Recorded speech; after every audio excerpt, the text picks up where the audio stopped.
अस्सलाम वालेकुम दोस्तों, उम्मीद है कि आप होंगे ठीक ठाक और खुशबाश। अच्छा जनाब, आज मैं आपको बताऊं, आज मैं हूं बड़ी परेशानी की वजह यह है कि अल्लाह ताला की नेमतें बेतहाशा हैं। अल्हम्दुलिल्लाह जितना भी शुक्र अदा किया जाए उतना कम है। बात यह है कि मैंने आपको बताया था कि हमारे घर में गाय और भैंस आई और हमारे घर में बहुत दूध होता है। अच्छा जी, जिन्हें ठीक है दूध होता है, फिर उसका क्या किया जाए, बिकने वाला तो हमारा काम था कोई नहीं। तो क्या हुआ कि हमारे घर में दूध आता था, फिर मैं लेकर निकली। फिर पहले मैंने मोहल्ले वालों को तकसीम किया कि जी आए, अल्लाह ताला ने हमें नेमत दी है, आप भी इससे फैज़याब हों। फिर मैं रिश्तेदारों के घर लेकर गई, वहाँ भी मैं देकर आ गई। अब किया क्या जाए, माशाल्लाह माशाल्लाह अल्हम्दुलिल्लाह हर रोज़ अल्लाह ताला की ज़ात नवाजने वाली है, इतना दूध होता है। हुआ क्या कि हमारे घर के बर्तन ख़त्म हो गए, सारी देगचियाँ ख़त्म हो गई, फ्रिज में जगह ना रही, तकसीम भी कर लिया। अब प्रॉब्लम ये आ गई कि आज मुझे वो हमारी जो बच्ची फरहत है उसने बताया कि जी हमारे पास देगचियाँ ही नहीं रही हैं कि दूध रखा जाए। मैंने आज फिर एक काम किया है कि मैंने सारा दूध बांधा है लिफाफों में। अच्छा मसला ये हुआ कि मुझे वो भी नहीं बांधना आता था ना, कि जैसे वो करते हैं ना दूध बेचने वाले, हमारे घर में शॉपर में दूध आ जाता है, बोतलें मेरे पास थी नहीं। मैंने उसमें लिफाफों में दूध बांधा बड़ी मुश्किल से, फिर रबड़ बैंड चढ़ाए, क्या क्या कुछ किया। अब मैं लेकर जा रही हूँ ये दूध, और दूध ले जाकर मैंने बात की है 2-3 बच्चों के साथ ना, कि अपने घर के लिए अगर आपको चाहिए तो ले लें। उन्होंने कहा जी हमें दे दें, पहुंचा दें। तो मैं इस वक्त एक दोधी बन गई हूँ, गवाला बन गई हूँ। और मैं अगर आपको दिखाऊं तो ये देखिए, मैंने ये लिफाफे में दूध बांध किए, फिर मैंने एक देगची में रखा। फिर हालांकि इतना ज़्यादा दूध नहीं है, लेकिन ये है कि फिर इसको क्या किया जाए, क्योंकि अगर मैं मुफ्त में भी बांटती रहूँ तो बात ये है कि मेरे घर में सारी चीज़ें जो हैं वो हम ख़रीद कर लाते हैं, क्योंकि हमारी अपनी तो ज़मीन पर वो चारा इधर शहर में तो नहीं है। पट्ठे हम ख़रीदते हैं, फिर उसमें क्या होता है वो जो उनको चारा दिया जाता है, पता नहीं क्या कहते हैं उसको, वंडा शंडा होता है, और खल होती है, तूड़ी होती है, ये मुझे सारी चीज़ों के नाम आ गए हैं। और एक और पता नहीं क्या नाम उसका होता है, मुश्किल सा नाम है, वो सबसे महंगा आता है, शायद खल उसको कहते हैं। खैर वो ये है कि सारी चीज़ों का जो है ना खर्चा बेतहाशा होता है। तो अब मुझे ये शौक़ जो है वो लग रहा है कि काफ़ी महंगा पड़ता है, क्योंकि मैं तो पीती हूँ चाय, और चाय भी आपको पता है कि दिन में बंदा कितनी दफ़ा पी सकता है। तो अब मैं परेशान हो गई हूँ। तो ये देखिए कि मेरी परेशानी का हल अल्लाह ताला की ज़ात को ही निकाले, ताकि ये मेरा फालतू वाला जो दूध है ये बिकना शुरू हो जाए, तो मैं काफ़ी बेहतर हालात में चली जाऊंगी। दूसरी सूरत में ये है कि मैं तो फिर मेरे घर में तो माशाल्लाह दूध की नहरें बहना शुरू हो गई हैं।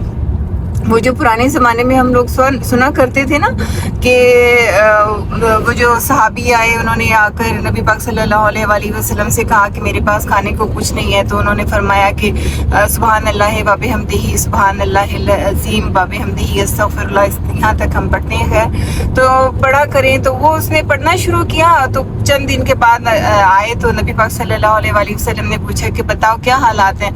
तो उन्होंने कहा कि जी अल्लाह का इतना फजल है कि मेरे घर में रखने को जगह बाकी नहीं बची।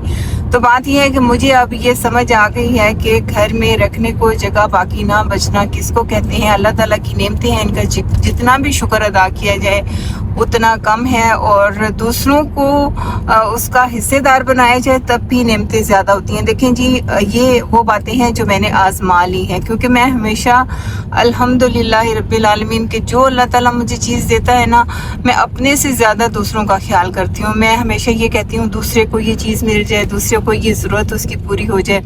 तो यही बात है कि बांटते बांटते नौबत यहाँ तक आ गई है कि मेरे घर में जगह नहीं बची। तो अब बात यह है कि मैं अगर तकसीम भी कितना करूँ, देखें ना, फिर लोग कहते हैं इसका दिमाग ख़राब है कि ये सारा मुफ्त में उठा के लेकर फिरती रहती है।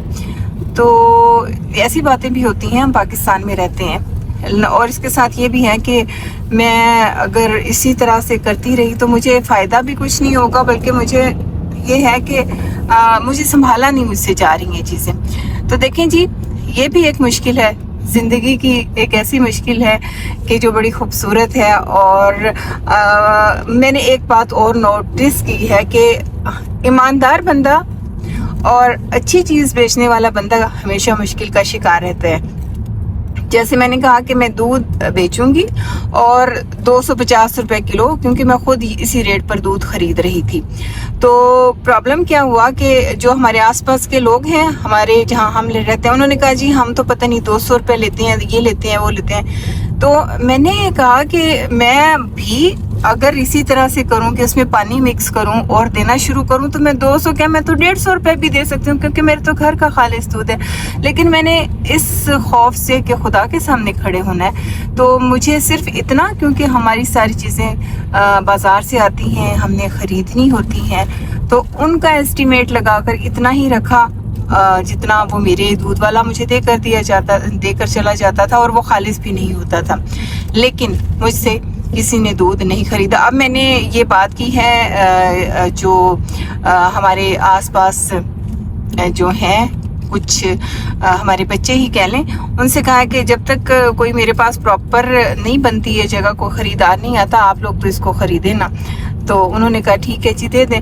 تو اب میں یہ دودھ لے کر جا رہی ہوں D12 اپنے گھر اور پھر دیکھیں اللہ تعالیٰ کی ذات کیا کرتی ہے. آپ میرے لیے دعا کیجیے گا. میں نے کہا چلتے چلتے میں آپ کو آج کا قصہ سناؤں.